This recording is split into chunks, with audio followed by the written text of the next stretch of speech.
श्री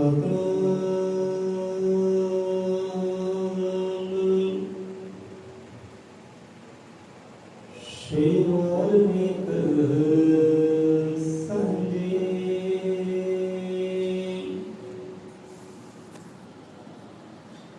वही एक ब्रह्म, वही एक ब्रह्म, वही एक ब्रह्म। हजर अमर अंडोल निश्चल पुरुषोत्तम सर्वपूर्णम श्री गुरु वाल्मीकि भगवान जी सया सचराचरम। वही एक ब्रह्म, वही एक ब्रह्म, वही एक ब्रह्म।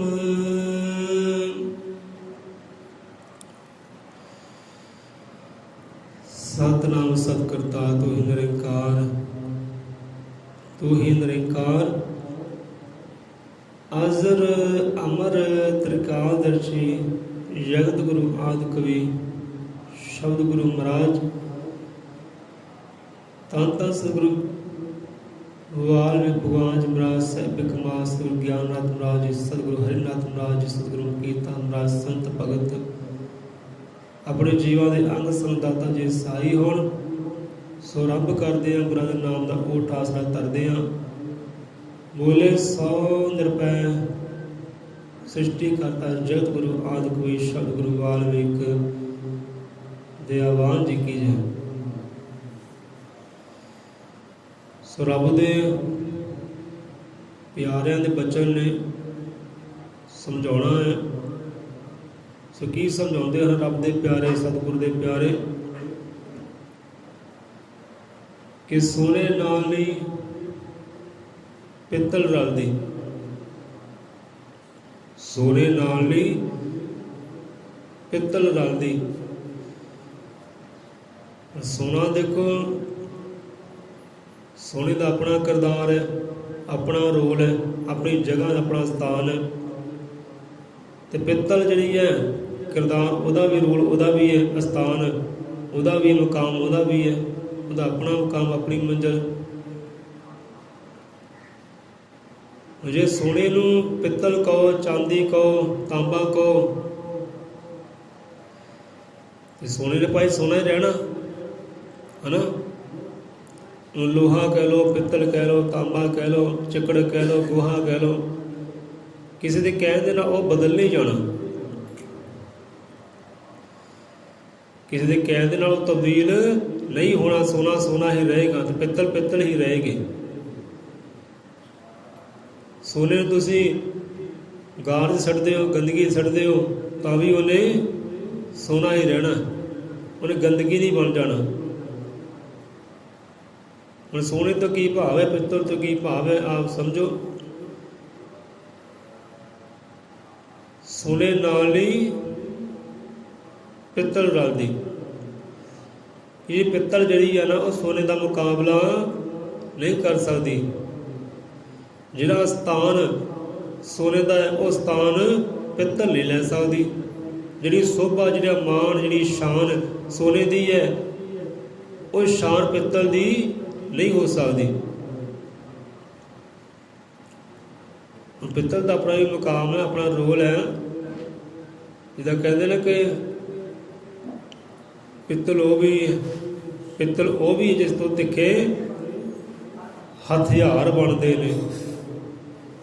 कहते पित्तल वो है जिस तो तिखे हथियार बनते हैं। पर असल पित्तल कि जो मंदिर का टल बनती है।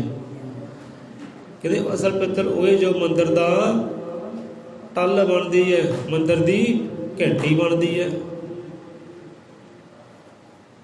एक पित्तल वो है जिस तो तिखे हथियार बनते हैं।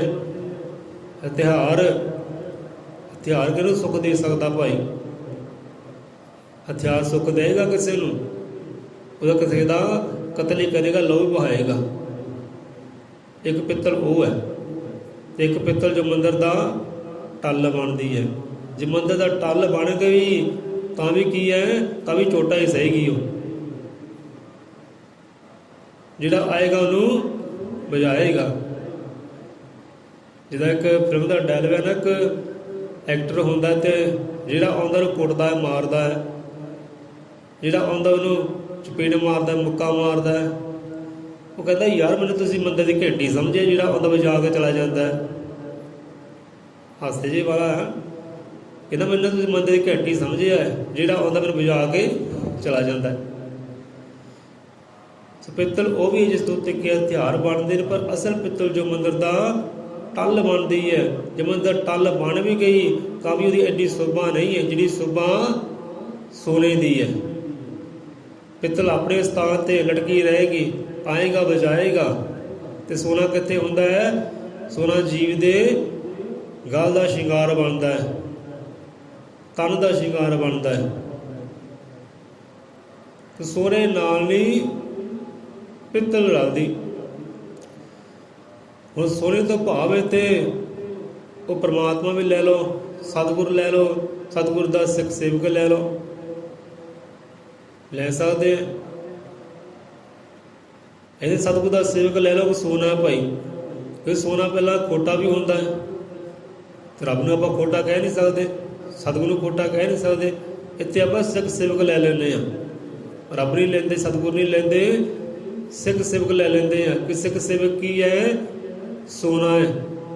ਹੁਣ ਸੋਨੇ ਅੰਦਰ ਵੀ ਖੋਟ ਹੁੰਦਾ ਹੈ, ਪਰ ਜਦੋਂ ਅੱਗ ਦੇ ਵਿੱਚ ਜਾਂਦਾ ਹੈ, ਪ੍ਰਕਾਸ਼ 'ਚ ਜਾਂਦਾ, ਤਾਪ 'ਚ ਜਾਂਦਾ ਹੈ, ਉਹ ਵੀ ਫਿਰ ਤਾਪ ਸਹਿ ਸਹਿ ਕੇ, ਤਾਪ ਸਹਿ ਸਹਿ ਕੇ, ਮਾਰ ਸਹਿ ਸਹਿ ਕੇ ਸੋਨਾ ਹੋ ਜਾਂਦਾ ਹੈ। ਖੋਟ ਜਿਹੜਾ ਹੁੰਦਾ ਹੈ ਉਹ ਨਿਕਲ ਜਾਂਦਾ ਹੈ। ਅਤੇ ਸਤਿਗੁਰ ਵੀ ਇੱਥੇ ਉਹ ਅਗਨੀ ਹੈ, ਉਹ ਤਾਪ ਹੈ, ਪ੍ਰਕਾਸ਼ ਹੈ, ਜਿਹਦੇ ਨਾਲ ਮੇਲ ਲਾ ਕੇ ਉਹ ਖੋਟੇ ਸਿੱਕੇ ਵੀ ਸੋਨਾ ਹੋ ਜਾਂਦੇ ਆ। ਬੋਲੇ ਸੋ ਨਿਰਭੈ। ਕਿ ਸਤਿਗੁਰੂ ਉਹ ਅਗਨੀ ਹੈ, ਜਿਸ ਅਗਨੀ ਦੇ ਨਾਲ ਮੇਲ ਮਿਲਾਪ ਕਰਦੇ ਹਾਂ, ਸਾਡੇ ਵਰਗੇ ਖੋਟੇ ਸਿੱਕੇ ਵੀ ਖਰਾ ਸੋਨਾ ਹੋ ਜਾਂਦੇ ਹੈ। ਅਤੇ ਇਹੋ ਜਿਹੇ ਖਰੇ ਸੋਨਿਆਂ ਦੀ ਕੋਈ ਪਿੱਤਲ ਮੇਲ ਮਿਲਾਪ ਨਹੀਂ ਕਰ ਸਕਦੀ। ਹੁਣ ਪਿੱਤਲ ਇੱਥੇ ਕੀ ਹੈ? ਪਿੱਤਲ ਇੱਥੇ ਮਨਮੁਖ ਜੀਵ ਹੈ। ਉਹਨਾਂ ਨੂੰ ਦੁੱਖਾਂ ਦੀਆਂ ਮਾਰਾਂ ਪੈਂਦੀਆਂ ਕਿ ਨਹੀਂ ਪੈਂਦੀਆਂ? ਕੋਈ ਆਉਂਦਾ ਹੈ ਵਜਾ ਕੇ ਚਲਾ ਜਾਂਦਾ ਹੈ, ਇੱਧਰੋਂ ਕੋਈ ਆਉਂਦਾ ਹੈ ਵਜਾ ਕੇ ਚਲਾ ਜਾਂਦਾ ਹੈ। ਉਹਨਾਂ ਨੂੰ ਬਾਰ-ਬਾਰ ਦੁੱਖਾਂ ਦੀ ਮਾਰ ਪੈਂਦੀ ਹੈ, ਦੁੱਖਾਂ ਦੇ ਮੁੱਕੇ ਪੈਂਦੇ, ਚਪੇੜਾਂ ਪੈਂਦੀਆਂ, ਲੱਤਾਂ ਪੈਂਦੀਆਂ। ਅਤੇ ਸੋਨਾ, ਸੋਨੇ ਦੀਆਂ ਕਿਆ ਹੀ ਬਾਤਾਂ, ਕਿੱਥੇ ਹੁੰਦਾ ਸਥਾਨ ਉਹਦਾ, ਕਿੱਥੇ ਹੁੰਦਾ ਮੁਕਾਮ, ਸਭ ਨੂੰ ਪਿਆਰਾ ਲੱਗਦਾ, ਲੋਕ ਸਾਂਭ ਰੱਖਦੇ ਆ, ਉਹਦੀ ਆਪਣੀ ਕੀਮਤ ਹੁੰਦੀ ਹੈ। ਅਤੇ ਸੋਨੇ ਨਾਲ ਹੀ ਪਿੱਤਲ ਰਲਦੀ। ਹੁਣ ਸੋਨੇ ਨੂੰ ਲੱਖ ਬੁਰਾ ਕਹੋ ਤਾਂ ਵੀ ਉਹ ਸੋਨੇ ਦਾ ਸੋਨਾ ਹੀ ਹੈ। ਇਹ ਗੁਰਮੁਖ ਹੁੰਦੇ ਹੈ, ਰੱਬ ਦੇ ਪਿਆਰੇ ਹੁੰਦੇ ਹੈ, ਉਹਨਾਂ ਨੂੰ ਚੰਗਾ ਕਹਿਣ ਵਾਲੇ ਵੀ ਹੁੰਦੇ ਅਤੇ ਬਹੁਤਾ ਮੰਦਾ ਕਹਿਣ ਵਾਲੇ ਵੀ ਹੁੰਦੇ ਆ।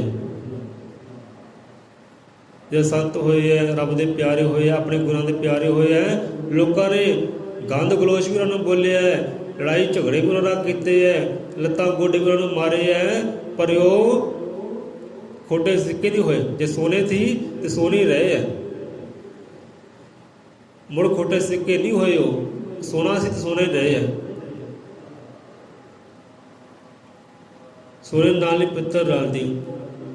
ਪਿੱਤਲ ਇੱਥੇ ਮਨਮੁਖ ਬੰਦੇ ਹੈ, ਤੇ ਮਨਮੁਖ ਬੰਦਾ ਜਿਹੜਾ ਗੁਰਮੁਖ ਦਾ ਕਦੇ ਮੇਲ ਮਿਲਾਪ ਨਹੀਂ ਕਰ ਸਕਦਾ, ਗੁਰਮੁਖ ਵਾਲੀ ਉਹ ਪਦਵੀ ਲੈ ਨਹੀਂ ਸਕਦਾ, ਗੁਰਮੁਖ ਵਾਲੀ ਸ਼ਾਨ ਵਡਿਆਈ ਦਾ ਪਾਤਰ ਬਣ ਨਹੀਂ ਸਕਦਾ। ਜੇ ਬਣਨਾ ਹੈ ਤਾਂ ਉਹਨੂੰ ਵੀ ਤਾਪ ਦੇ ਵਿੱਚ ਜਾਣਾ ਪੈਣਾ ਹੈ, ਉਹ ਪ੍ਰਕਾਸ਼ ਦੇ ਅੰਦਰ ਜਾਣਾ ਪੈਣਾ, ਭਾਗ ਸਤਿਗੁਰ ਦੇ ਨਾਲ ਮੇਲ ਮਿਲਾਪ ਕਰਨਾ ਪੈਣਾ ਹੈ।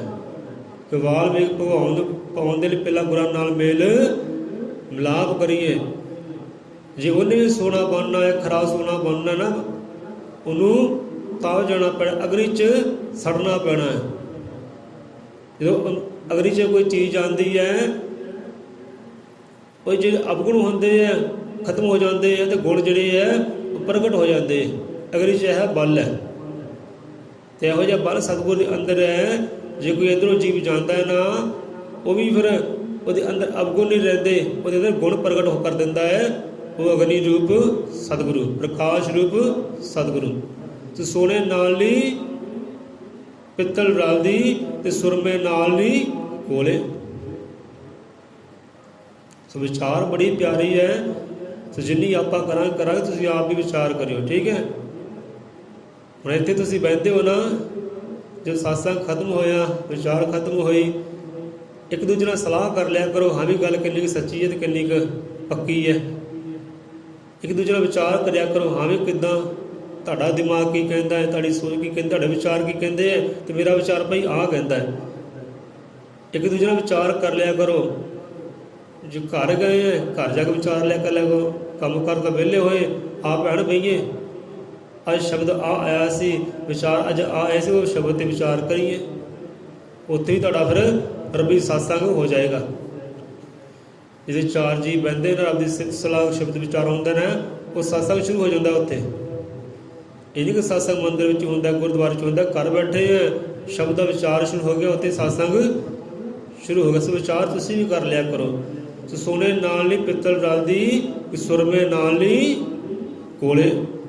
ਹੁਣ ਸੁਰਮੇ ਦਾ ਆਪਣੀ जगह अपना स्थान, सुरमा कित्थे पाउंदे है नैणां दे विच, अखां दे विच। ते सुरमा अखां नूं दिंदा ठंडक, ਉਹ ਸ਼ਿੰਗਾਰ बन जाता अखां दा। जे कोई मनमुख बंदा कोला घोल के घोट के अखां 'च पा ले फिर की होएगा, अन्ना ही होएगा ना।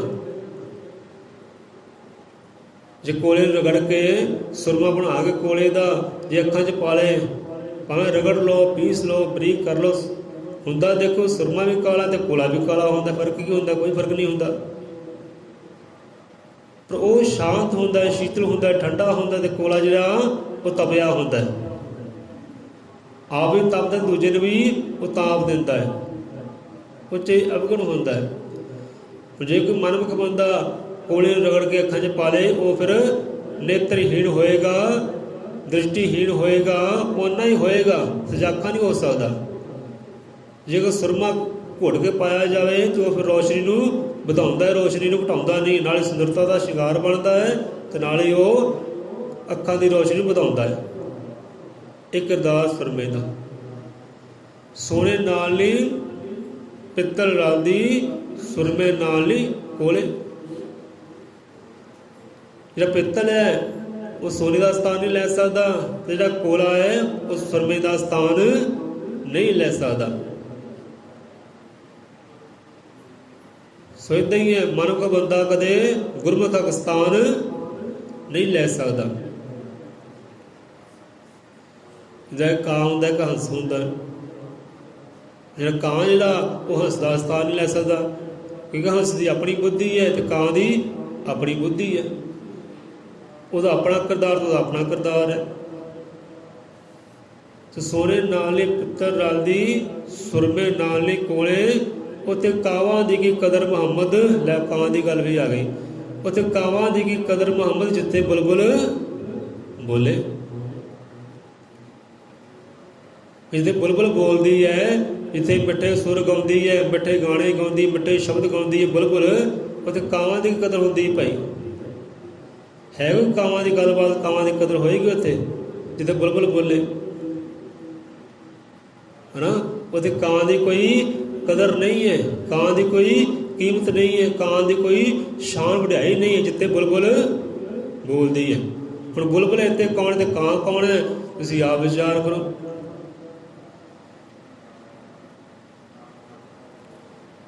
इत्थे संत रहबर समझाउंदे आ भाई ਕਾਂ कौन है। हुण जिहड़ा मनमुख बंदा ना, उहनूं कावां की गिणती विच लिया गया है। जे कहते ਕਾਂ बड़ा चलाक होंदा है तो मनमुख भी बड़ा चलाक होंदा है, बड़ी चतराइयां करता है, खो के खाण वाला होंदा है, तो गंद विच मूँह मरन वाला होंदा है, तो ਕਾਂ भी इदां ही करता है, बड़ा चलाक है ਕਾਂ। तो चलाकी कित्ते होंदी है, फिर भी चुंझा वो गंदगी जी मारदा है, खड़दा फिर भी कुछ नहीं है। तो इहो जिहे रब नूं नहीं पाउंदे, सतगुर नहीं पाउंदे, जिन्हां दे किरदार कावां वाले होंदे आ, चुस्त चलाकियां वाले होंदे आ, जो पल पल बाणी बदलते, कदे धुप पाते कदे छां। जिहड़ा गुरु ज्ञान कहते कोई जीव होंदे आ जो बाहरों दिसदे हंसरे पर अंदरों होंदे ਕਾਂ। बाहरों तो हंस नजर आउंदे पर अंदर भावना कड़ी होंदी है कावां वाली, खो के खाण वाली, चलाकियां वाली,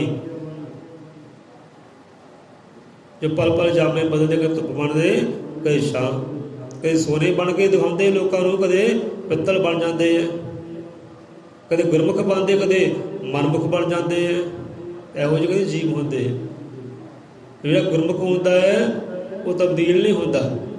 भावें लख उन्होंने कोई बुरा कहे, लख अवगुण कहे, हाँ भी बंदा माड़ा कही जाओ भाई। जे एक मनमुख ਨੂੰ ਮਾੜਾ ਕਹੋਗੇ ਨਾ, ਉਹ ਤੁਹਾਨੂੰ ਮਾੜਾ ਬਣ ਕੇ ਦੱਸੇਗਾ ਵੀ, ਮਾੜਾ ਬਣ ਕੇ ਤੁਹਾਡੇ ਨਾਲ ਪੇਸ਼ ਵੀ ਆਏਗਾ। ਤੇ ਗੁਰਮੁਖ ਨੂੰ ਮਾੜਾ ਕਹੋਗੇ, ਤੁਹਾਡੇ ਨਾਲ ਮਾੜਾ ਕਦੇ ਕਰੇਗਾ ਨਹੀਂ, ਕਿਉਂਕਿ ਗੁਰੂ ਦੀ ਮਰਿਆਦਾ ਅੰਦਰ ਹੈ, ਗੁਰੂ ਦੇ ਨਿਯਮ ਦੇ ਅੰਦਰ ਹੈ। ਹੁਣ ਤੁਸੀਂ ਲੱਖ ਬੁਰਾ ਕਰ ਲਓ ਤਾਂ ਵੀ ਉਹਦਾ ਨਾਂ ਚੰਗਾ ਹੀ ਕਰੇਗਾ, ਤਾਂ ਵੀ ਉਹ ਤੁਹਾਡੇ ਵਾਸਤੇ ਅਰਦਾਸ ਬੇਨਤੀ ਹੀ ਕਰੇਗਾ, ਮਾਲਕਾ ਇਹਨੂੰ ਮਦਦ ਦੇ, ਸਰਮਤ ਦੇ, ਗਿਆਨ ਦੇ ਇਹਨੂੰ, ਕਿਉਂਕਿ ਉਹਦੇ ਅੰਦਰ ਹੁਣ ਚੰਗਿਆਈਆਂ ਹੈ, ਤੱਤ ਹੈ। ਸੋਰੇ ਨਾਲ ਨਹੀਂ ਪਿੱਤਲ ਰਾਦੀ, ਸੁਰਮੇ ਨਾਲ ਨਹੀਂ ਕੋਲੇ, ਉੱਥੇ ਕਾਵਾਂ ਦੀ ਕੀ ਕਦਰ ਮੁਹੰਮਦ। ਕਹਿੰਦੇ ਮਨਮੁਖਾਂ ਦੀ ਕੋਈ ਕਦਰ ਨਹੀਂ ਹੈ ਜਿੱਥੇ ਗੁਰਮੁਖ ਬੋਲਦਾ ਹੈ, ਜਿੱਥੇ ਗੁਰਮੁਖ ਆਪਣੇ ਸਤਿਗੁਰ ਦੇ ਸ਼ਬਦ ਉਚਾਰਦਾ ਹੈ, ਉਹ ਸਤਿਗੁਰ ਦੇ ਗਾਉਣ ਗਾਉਂਦਾ ਹੈ, ਜਿੱਥੇ ਰੱਬ ਦੀ ਉਹ ਸਿਫਤ ਸਲਾਹ ਗਾਉਂਦਾ ਹੈ ਨਾ, ਉਹਦੀ ਰੀਸ ਇਹ ਕਾਵਾਂ ਵਰਗੇ ਜੀਵ ਨਹੀਂ ਕਰ ਸਕਦੇ। ਮੈਂ ਬਾਹਰੋਂ ਜਿੰਨਾ ਮਰਜ਼ੀ ਨਿਖਾਰ ਲੈਣ ਆਪਣੇ ਆਪ ਨੂੰ, ਬਾਹਰੋਂ ਜਿੱਦਾਂ ਮਰਜ਼ੀ ਮਿੱਠਾ ਬੋਲਣ, ਪਰ ਬੁਲਬੁਲ ਦੀ ਰੀਸ ਉਹ ਨਹੀਂ ਕਰ ਸਕਦੇ। ਬੁਲਬੁਲ ਦੀ ਰੀਸ ਕਰਨੀ, ਪਰ ਬੁਲਬੁਲ ਭਾਈ ਹੋਣਾ ਪੈਣਾ ਹੈ, ਬੁਲਬੁਲ ਵਾਲਾ ਕਿਰਦਾਰ ਕਰਨਾ ਪੈਣਾ ਹੈ, ਬੁਲਬੁਲ ਵਾਲੀ ਭਾਵਨਾ ਰੱਖਣੀ ਪੈਣੀ ਹੈ। ਇੱਕ ਕਾਂ ਹੰਸ ਹੋ ਸਕਦਾ ਹੈ, ਕਾਂ ਇੱਕ ਬੁਲਬੁਲ ਹੋ ਸਕਦਾ ਹੈ, ਪਰ ਕਿਰਦਾਰ ਚੇਂਜ ਕਰਨਾ ਪੈਣਾ ਹੈ, ਸੋਚ ਚੇਂਜ ਕਰਨੀ ਪੈਣੀ, ਭਾਵਨਾ ਚੇਂਜ ਕਰਨੀ ਪੈਣੀ ਹੈ, ਆਪਣੀ ਨੀਤਾਂ ਸਾਫ਼ ਕਰਨੀਆਂ ਪੈਣੀਆਂ। ਹੋ ਸਕਦਾ ਹੈ, ਗੁਰੂ ਨਾਨਕ ਕਹਿੰਦੇ ਨਾ ਹੋ ਸਕਦਾ, ਕਹਿੰਦੇ ਇਹ ਕਾਂ ਵੀ ਹੰਸ ਹੋ ਸਕਦਾ ਹੈ। ਕਹਿੰਦੇ ਹੰਸ ਬਣੇ ਹਰੀ ਪੂਜ ਕੇ, ਹੰਸ ਬਣੇ ਹਰੀ ਪੂਜ ਕੇ, ਬੇਸ਼ੱਕ ਕਾਲਾ ਕਾਂਗ, ਇਹਦੇ ਭਾਵੇਂ ਕਾਲਾ ਕਾਂ ਹੈ, ਕਾਂ ਵਾਲੀ ਭਾਵਨਾ ਹੈ, ਪਰ ਰੱਬ ਦਾ ਭਜਨ ਕਰਨ ਲੱਗ ਪਏ, ਗੁਰੂ ਦੇ ਗਾਉਣ ਲੱਗ ਪਏ, ਗੁਰੂ ਦੇ ਸ਼ਬਦ ਉਚਾਰਨ ਲੱਗ ਪਏ, ਸ਼ਬਦਾਂ ਵਿਚਾਰ ਕਰਨ ਲੱਗ ਪਏ, ਇਹੋ ਜਿਹੇ ਕਾਂ ਵਾਲੇ ਇਨਸਾਨ ਵੀ ਹੰਸ ਹੋ ਸਕਦੇ ਹੈ। ਤੇ ਜਿੰਨਾ ਚਿਰ ਹੰਸ ਨਹੀਂ ਹੁੰਦਾ, ਉਹਨਾਂ ਚਿਰ ਸੰਸਾਰ ਤੇ ਉਹਦੀ ਕਦਰ ਵੀ ਨਹੀਂ ਪੈਂਦੀ। ਭਾਵੇਂ ਪਖੰਡ ਜਿੰਨੇ ਮਰਜ਼ੀ ਕਰ ਲੈ, ਕਾਂਡ ਜਿੰਨੇ ਮਰਜ਼ੀ ਕਰ ਲੈ, ਹੇਰਾ ਫੇਰੀਆਂ ਚਲਾਕੇ ਜਿੰਨੀਆਂ ਮਰਜ਼ੀ ਕਰ ਲੈ, ਪਰ ਉਹ ਸ਼ਾਨ ਦਾ ਪਾਤਰ ਨਹੀਂ ਬਣਦਾ, ਉਹ ਵਡਿਆਈਆਂ ਦਾ ਪਾਤਰ ਨਹੀਂ ਬਣਦਾ, ਉਹ ਉੱਚੇ ਰੁਤਬੇ ਦਾ ਪਾਤਰ ਨਹੀਂ ਬਣਦਾ, ਨਾ ਸੰਸਾਰ ਦੇ ਵਿੱਚ ਨਾ ਉਹ ਕਰਤਾਰ ਦੇ ਘਰ ਦੇ ਵਿੱਚ, ਦੋਨਾਂ ਪਾਸੇ ਫੇਲ ਹੈ। ਕੋਈ ਕਦਰ ਨਹੀਂ ਹੈ, ਨਾ ਇੱਥੇ ਕਦਰ ਹੈ ਤੇ ਨਾ ਉਹ ਦਰਗਾਹੀ ਕਦਰ ਹੈ। ਸੋ ਸ਼ਬਦ ਨੂੰ ਵਿਚਾਰਿਓ ਆਪ ਕਿ ਕਿੱਧਰ ਸ਼ਬਦ ਲੱਗਦਾ ਹੈ। ਸੋ ਆਓ ਵਿਸ਼ਰਾਮ ਲਈਏ ਕਿ ਸੋਨੇ ਨਾਲ ਲਈ ਪਿੱਤਲ ਰਲਦੀ, ਸੁਰਮੇ ਨਾਲ ਲਈ ਕੋਲੇ, ਉੱਥੇ ਕਾਵਾਂ ਦੀ ਕੀ ਕਦਰ ਮੁਹੰਮਦ। ਕੀ ਕਦਰ ਉੱਥੇ ਕਾਵਾਂ ਦੀ? ਕਹਿੰਦੇ ਕੋਈ ਕਦਰ ਨਹੀਂ ਹੈ, ਕੋਈ ਮਾਨ ਸਮਾਨ ਨਹੀਂ ਹੈ, ਜੋ ਮਰਜ਼ੀ ਕਰ ਲੈ।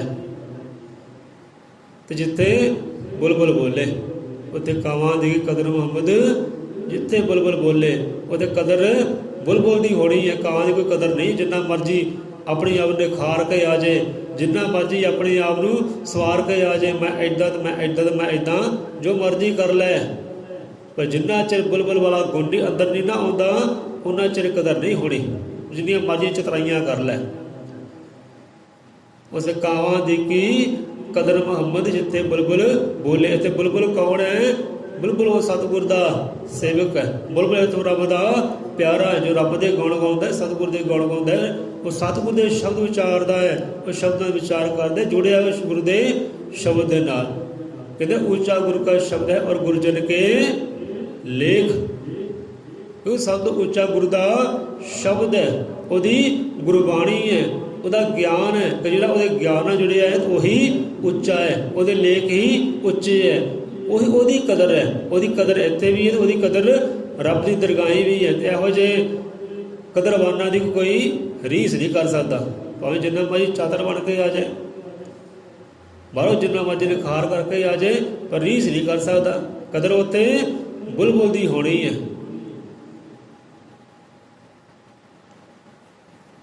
ਕਿਉਂਕਿ ਉਹ ਗੰਦਗੀ 'ਚ ਮੂੰਹ ਨਹੀਂ ਮਾਰਦੀ, ਕਿਉਂਕਿ ਉਹ ਕੌੜੇ ਸ਼ਬਦ ਨਹੀਂ ਉਚਾਰਦੀ, ਉਹ ਮਿੱਠਾ ਸੁਰ ਬੋਲਦੀ ਹੈ, ਮਿੱਠੇ ਬੋਲ ਬੋਲਦੀ ਹੈ। ਕਿਰਦਾਰ ਵੀ ਉੱਚਾ ਹੈ ਤੇ ਸੁੱਚਾ ਵੀ ਹੈ। ਰੱਬ ਦੇ ਗੁਣ ਗਾਉਂਦੀ ਹੈ। ਸੁਆਓ ਸੋਨੇ ਨਾਲ ਨੇ ਪਿੱਤਰ ਰਲਦੀ, ਸੁਰਮੇ ਨਾਲ ਨੇ ਕੋਲੇ, ਤੇ ਕਾਵਾਂ ਦੀ ਕੀ ਕਦਰ ਹੋਵੇ ਜਿੱਤੇ ਬੁਲਬੁਲ ਬੋਲੇ। ਤੇ ਸਾਡੀ ਵੀ ਦੁਨੀਆ ਤੇ ਕਦਰ ਹੋ ਜਾਏ, ਸਾਡਾ ਹੀ ਮਹਾਨ ਸਮਾਨ ਬਣ ਜਾਏ, ਦੋਹੀ ਦਰਗਾਹੀ ਆਪਾਂ ਪ੍ਰਵਾਨ ਹੋ ਜਾਈਏ। ਸਾਨੂੰ ਅੱਜ ਬੁਲਬੁਲ ਬਣਨ ਦੀ ਲੋੜ ਹੈ, ਕਾਂ ਬਣਨ ਦੀ ਲੋੜ ਨਹੀਂ ਹੈ, ਕਿ ਬੰਦਾ ਤਾਂ ਪਹਿਲਾਂ ਹੀ ਕਾਂ ਹੈ ਨਾ। ਜਿਹੜਾ ਗੁਰੂ ਤੋਂ ਦੂਰ ਹੈ, ਉਹ ਰੱਬ ਤੋਂ ਦੂਰ ਹੈ, ਰੱਬ ਦੀ ਸਿਫਤ ਸਲਾਹ ਤੋਂ ਦੂਰ ਹੈ, ਆਪਣੇ ਸੰਤਾਂ ਭਗਤਾਂ ਤੋਂ ਦੂਰ ਹੈ, ਗੁਰੂ ਦੇ ਮੱਤ ਗੁਰੂ ਦੇ ਗਿਆਨ ਤੋਂ ਜਿਹੜਾ ਦੂਰ ਹੈ ਨਾ, ਉਹ ਹੈ ਹੀ ਕਾਂ ਹੈ, ਤੇ ਕਦਰ ਨਹੀਂ ਹੈ, ਜੋ ਮਰਜ਼ੀ ਕਰ ਲੈ। ਸੋ ਬੁਲਬੁਲ ਬਣਨ ਦੀ ਲੋੜ ਹੈ, ਕਾਂ ਤਾਂ ਪਹਿਲਾਂ ਹੀ ਆਪਾਂ ਹੈਗੇ ਹਾਂ, ਬੁਲਬੁਲ ਬਣਨ ਦੀ ਲੋੜ ਹੈ। ਸੋ ਬੁਲਬੁਲ ਬਣੀਏ, ਸਤਿਗੁਰੂ ਦੀ ਬੁਲਬੁਲ ਬਣੀਏ, ਉਹ ਰੱਬ ਦੀ ਬੁਲਬੁਲ ਬਣੀਏ। ਬਾਕੀ ਚੰਗੇ ਭਾਈ ਸਾਰੇ ਹੀ ਹੈ, ਬੁਲਬੁਲ ਵੀ ਰੱਬ ਦੀ ਸਾਜੀ ਹੈ, ਤੇ ਕਾਂ ਵੀ ਰੱਬ ਦਾ ਸਾਜਿਆ, ਤੇ ਰੱਬ ਦਾ ਸਾਜਿਆ ਚੰਗਾ ਹੀ ਹੈ, ਮਾੜਾ ਤਾਂ ਹੋ ਨਹੀਂ ਸਕਦਾ।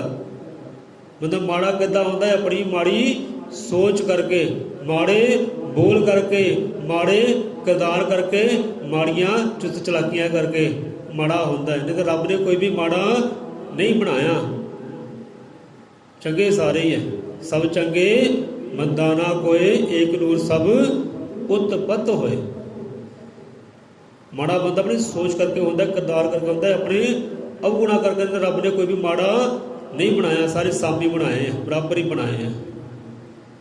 ਸੋਚ ਉੱਚੀ ਹੋਵੇ, ਕਿਰਦਾਰ ਉੱਚਾ ਹੋਵੇ, ਤੇ ਗੁਰੂ ਦੀ ਮੱਤ ਹੋਵੇ, ਗੁਰੂ ਦੇ ਗੌਣ ਹੋਵੇ, ਰੱਬ ਦੇ ਗੌਣ ਹੋਵੇ। ਬੁਲਬੁਲ ਬਣੀਏ। ਬੋਲੇ ਸੋ ਨਿਰਭੈ ਭਗਵਾਨ ਵਾਲਮੀਕ ਮਹਾਰਾਜ ਜੀ ਕੀ ਜੈ। ਸੰਤਾਂ ਭਗਤਾਂ ਕੀ ਜੈ। ਸਤਿਗੁਰ ਦੇ ਸ਼ਰਧਾਲੂਆਂ ਦੀ ਸਦਾ ਸਦਾ ਸੰਸਾਰ ਹੋ ਜਾਏ।